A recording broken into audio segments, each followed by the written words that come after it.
सुहागन औरतें अपने पति की रक्षा के लिए साक्षात यमराज से भी टकरा जाती हैं। करवा चौथ की कहानी में कुछ इसी प्रकार की सच्चाई है। भारतीय परंपरा और मान्यता के अनुसार सुहागिन औरत और सती हुई देवियों के पास एक दिव्य शक्ति थी, जिसके कारण वह बड़े से बड़े ईश्वरीय शक्ति को सच्चाई के लिए झुकने का कार्य किया। प्राचीन समय की बात है। एक साहूकार के 7 सुहागन पुत्र और एक पुत्री करवा थी। साहूकार अपने सभी संतानों की परवरिश राजशाही तरीके से किया करते थे। धीरे धीरे सभी भाई बहन बड़े हुए। 7 भाइयों की इकलौती बहन थी, इसलिए सभी भाई अपनी बहन से खूब स्नेह करते थे। अपनी बहन की शादी उन्होंने बड़ी धूमधाम के साथ एक नामी साहूकार के यहाँ किया। एक दिन बहन घर आई हुई थी। सभी भाई उससे बड़ा प्रेम करते, एक साथ बिठाकर खाना खाते और अधिक से अधिक समय अपनी बहन के साथ बिताते। बचपन की कहानियाँ साझा करके खूब आनंदित होते। सभी भाई पहले बहन को खाना खिलाते और उसके बाद स्वयं खाना खाते। आपस में इतना प्रेम था। एक दिन जब सभी भाई अपना कारोबार समेटकर संध्या समय जब घर लौटे तो उन्होंने पाया उनकी बहन भूखी प्यासी और मुरझाई सी घर में बैठी है।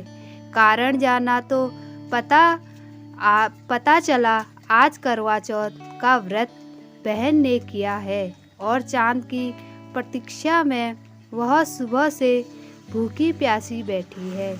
जब चांद को देख लेगी तो अपना व्रत खोलेगी।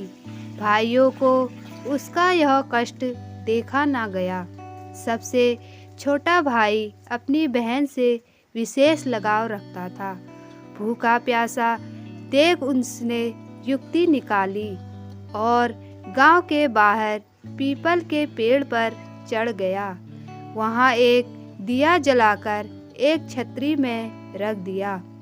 पूरे गांव को ऐसा लगा जैसे चांद निकल आया हो।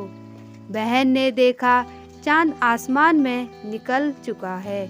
उसने झटपट अपना व्रत खोलने को सारा सामान जुटाया और जल अर्पण कर अपना व्रत खोलने के लिए बैठी।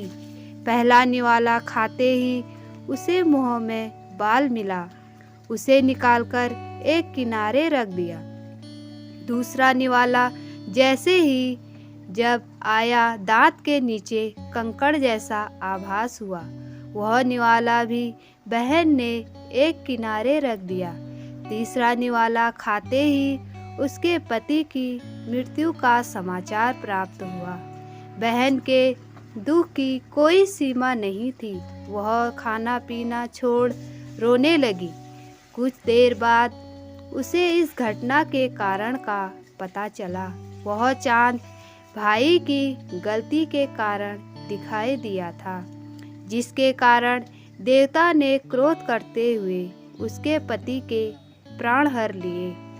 बहन ने ठान लिया वह अपने पति का दाह संस्कार नहीं करेगी। ऐसे ही हुआ।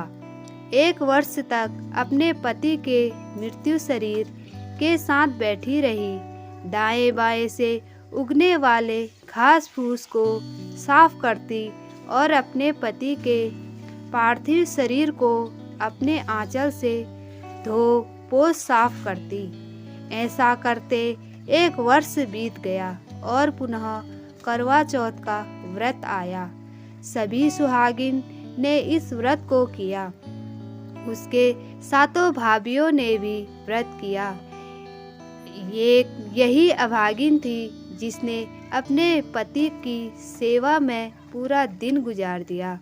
संध्या के समय जब सभी भाभियाँ एक एक करके अपनी ननद के पास आई और आशीर्वाद मांगने को कहा, बहन ने सभी के पांव पकड़कर अपने पति को जीवित करने का आशीर्वाद मांगा। यह किसी भाभी के वश में नहीं था, किंतु बहन पागलों की तरह उनसे अपने पति के जीवन की मांग कर रही थी। अंत में छोटी भाभी आई, जिसके पति ने दिया जलाकर उसके व्रत को तुड़वाया था।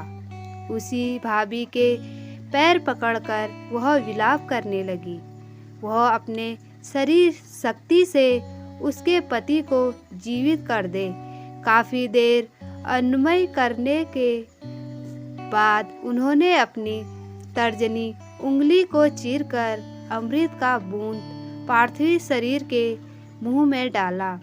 अमृत की बूंद मुंह में जाते ही वह जीवित हो उठा और श्री गणेश करता हुआ उठ खड़ा हुआ।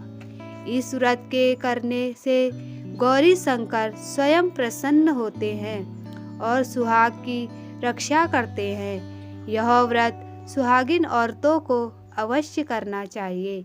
इसके करने से उन्हें सुहाग के साथ साथ धन्य धान्य और सुख समृद्धि की भी प्राप्ति होती है।